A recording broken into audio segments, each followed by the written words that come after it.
Hemangioblastoma Presentation by Teagen and Erin Campbell. The clinical case presented by Dr. Marsh of hemangioblastoma was a 40-year-old married male accountant with curly hair and a constant red face.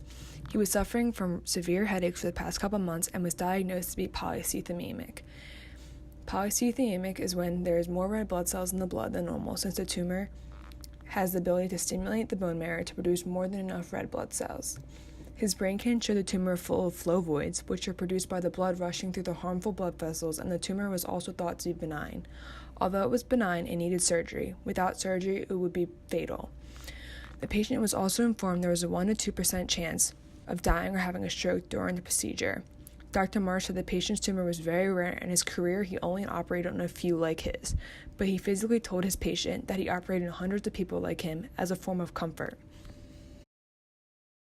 The tissue type hemangioblastoma affects is blood. Blood is a connective tissue made up of red and white blood cells and has an atypical extracellular matrix. This matrix is plasma and is fluid-based. The function of blood is to transport nutrients, respiratory gases, waste, and hormones throughout the body. The white blood cells are the working blood cells of the immune system. Blood can be found within the blood vessels and circulates throughout the body using the cardiovascular system. The areas of the brain affected with hemangioblastoma. The tumor from hemangioblastoma occurs in the blood vessels of the lower part of the brain, spinal cord, or retina.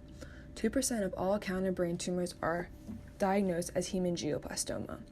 When the tumor grows, it applies pressure against the brain that results in headaches, weakness, sensory loss, balance coordination issues, and a buildup of spinal fluid in the brain, which is also called hydrocephalus.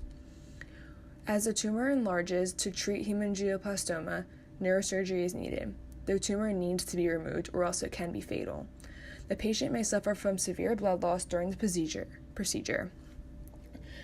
In a study, 30 patients were diagnosed with hemangioblastoma and had a surgery done. 93% of them had a complete resection of the tumor, and 83% showed a complete recovery.